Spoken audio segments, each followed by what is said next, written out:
Tunakuomba ee Bwana, ubariki Bwana watumishi wetu, leta amani na wokovu duniani kote, pende kuimarisha katika imani na mapendo kanisa lako na usafiri hapa duniani, pamoja na mtumishi wako Baba Mtakatifu wetu Leo wa 14, askofu wetu David Islamu, pamoja na maaskofu wote, watu wote tunaowafanya kuwa taifa.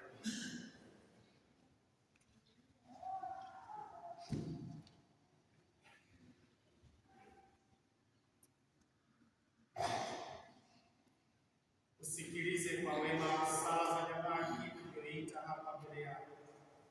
Ee Baba uliye mtakatifu, huruma baba yako, wapokee kwako, wakusanye kwako wanao wote waliotawanyika kote duniani.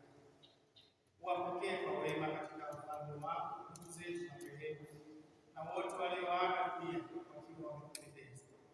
Nasi tunatumaini katika kufika katika ufalme huo, ili pamoja tushibishwe milele kwa utukufu wako, kwa njia ya Kristo Bwana wetu, ambaye kwa njia yake unaujalia ulimwengu mzima.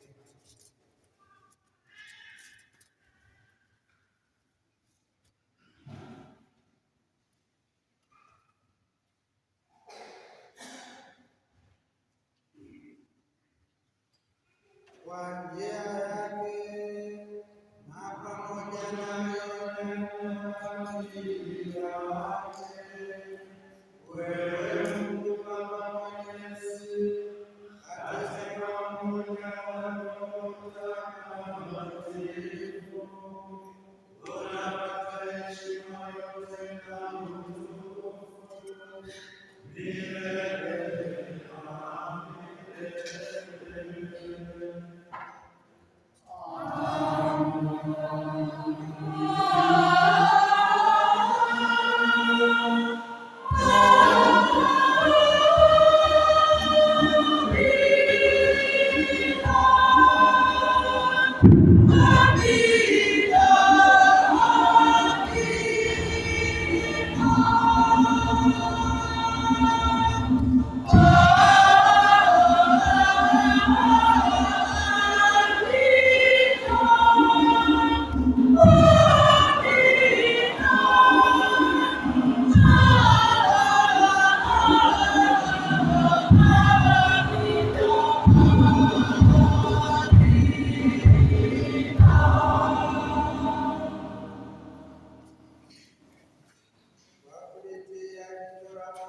ajali ya amani na umoja, kama yalivyo mapenzi yako, unayeishi na kutawala milele na milele.